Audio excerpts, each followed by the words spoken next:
Hello, my name is Scott Trumbo, and I'll be your instructor for this tutorial on the 8-step decision-making process. Many of our decisions are based on intuition. We use our training and experience along with the results of similar past decisions to make future decisions. This is often the case for program decisions where the circumstances aren't very different. The purpose of this assignment is to give you an analytical framework for more rational decisions. This is what the 8-step decision-making process looks like. 1. Identify the problem. 2. Frame the objective. 3. Research information. 4. Identify alternatives.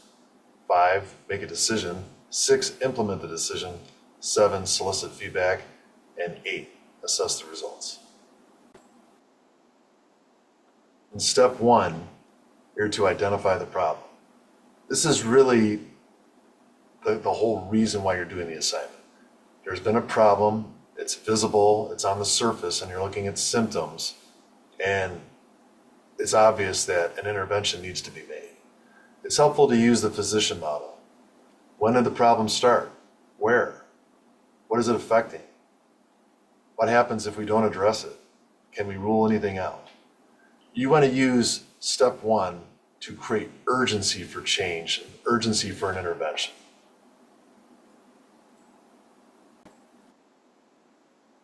It's helpful in this section to use specifics, specific incidences, specific consequences. Give examples. That helps show credibility for that intervention.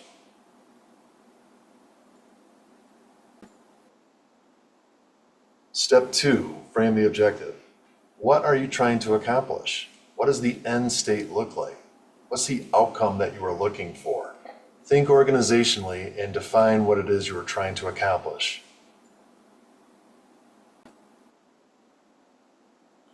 Step 3 is really an investigation, and you all have experience doing that. So where are you going to find out what the causes are? What sources are you going to be looking at? What data are you going to review? Are you going to conduct interviews? Are you going to conduct surveys? What you're looking to do here is go underneath the surface and find out what the root causes are. You want to use this section to describe your investigation into cause, and then you create a fishbone diagram.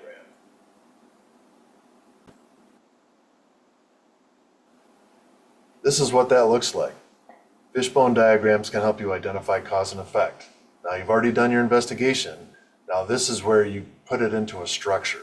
You're going to have main headings of which you can define, and then underneath the main headings, you're going to search and dig for sub-causes. All of these things help lead to the problem that you're trying to address. For purposes of the 8-step decision-making process, it's important to do visual aids like this diagram because people are busy. Your boss is busy. They like to quickly look at certain visual aids so they can quickly assess and understand what you're trying to put forth.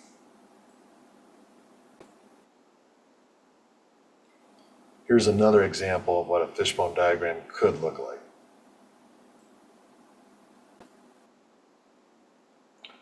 Step 4 is the bread and butter of this process. It's called the identify alternatives and develop your analysis. So when you want to identify alternatives, it's helpful to use the SCAMPER acronym. Can you substitute something? Can you combine something? Can you adapt it, modify it, put it to another use, eliminate it, or reverse it? If you look on the right side of the slide, you'll see other things you can do to start identifying alternatives. It's important to understand that you may not have all the answers, so diversify your perspectives, get input, and do research.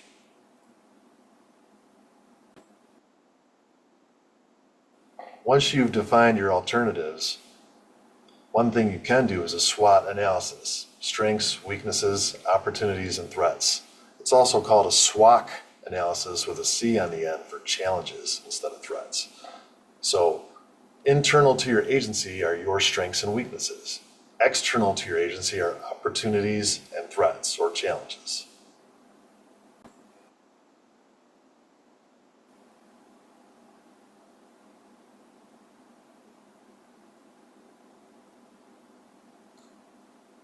In the end, you're doing a cost-benefit analysis.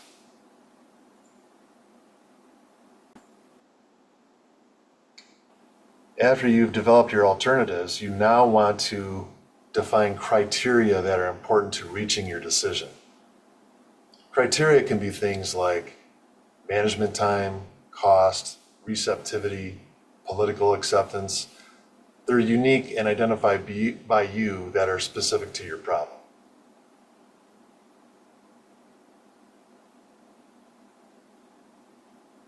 This is what a criteria matrix looks like. And you'll see that this one is not weighted. You'll understand what that looks like soon. So for this example, you're an agency that's considering forming your own SWAT team. So these are the alternatives along the left column that you can do. You can join the county sheriff's SWAT team, embed one of your officers on that team, join a multi-agency SWAT team, or form your own. And you'll see that you assign scores against each of those alternatives by looking at your criteria. What you put for your scores is subjective. It's defined by you. You'll see in this example, forming your own SWAT team was given a 1 because that would be very expensive. So it was given a low score. Whereas joining the county or using the county sheriff's SWAT team is the lowest cost option, so it was given a 9. You'll notice in the far right total column that there was 2 tie scores here. That can happen when you don't weight. For the second example, you can see that weights were given. Here's the weights, 3, 3, 1, and 3. In this example, the person felt that political acceptance wasn't super important to their decision. So weighting helps you prioritize certain criteria over others. And when you do that, it helps the reader better understand your analysis. And you'll see here that there was an optimum score because it was the top score to your right.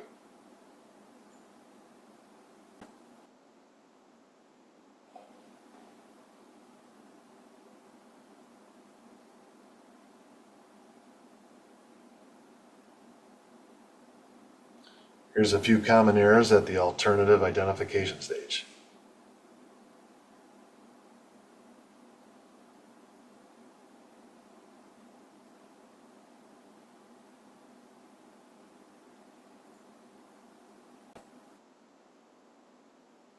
Step 5 is where you make the decision. So if we go back and look at our criteria matrix, you'll see that the first option was the highest scored one.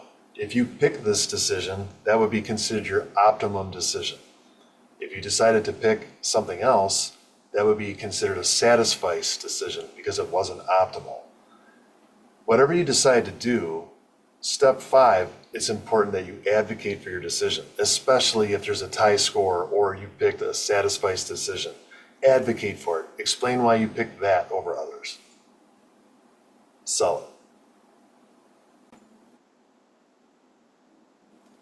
Here's a few of the most common decision-making errors that people often make.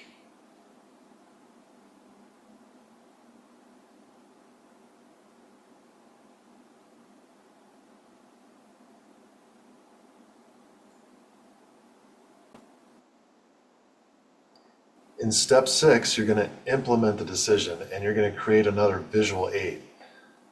In this slide, you'll see that the Gantt chart was used. You don't have to use a Gantt chart. You can use a table, a schedule, a chart. It's helpful if you think about the SMART paradigm: specific, measurable, achievable, realistic, and time-based when creating your tasks.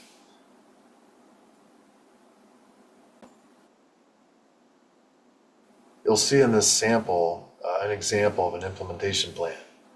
The person has the date, and it's helpful to use dates instead of time frames or date ranges. The task, and who's doing the task.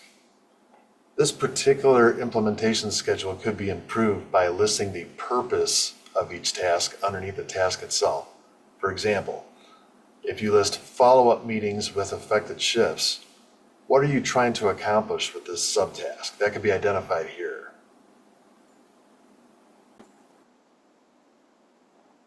This is also a good time to ask yourself, who can you involve in the implementation process? Don't try to lose opportunities to delegate, coach, and mentor, and then of course follow up. In step 7, you're going to seek feedback, and the whole purpose of this step is to gather information and data to see if your decision was effective. What sources are you going to be looking at? Who are you going to be talking to? What methods will you use?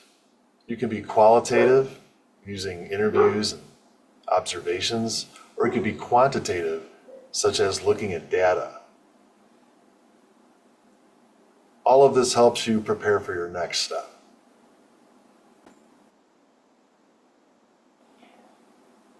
In step 8, you're now going to be assessing that data. You're not going to be looking for it here, you're going to be analyzing it. So think about things like percents, number signs, dollar signs. You're going to be looking at your step 4 criteria and measuring them. You're going to be looking for progress. So something to consider with that is identifying thresholds for success or failure. For example, if 90% of your staff say that one of your criteria was not met, that seems like an obvious failure threshold. But thresholds are unique to you. They're identified by you, your personal thresholds. So identify what they are in this section, and then have a plan B identified in the wings in case you have to go to the next step.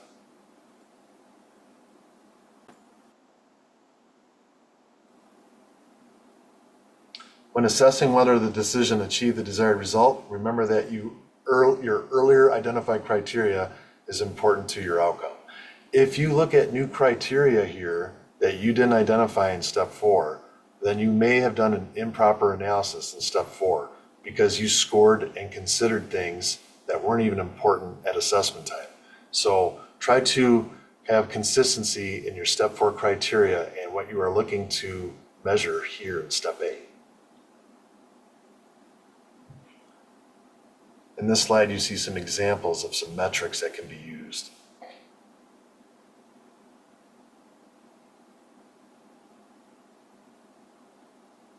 Near the bottom, it talks about establishing a baseline. So at the very beginning of your problem, you can try to capture what is presently going on. So later on, after your decision, you can then try to capture the same metric and see if there was progress in one direction or the other.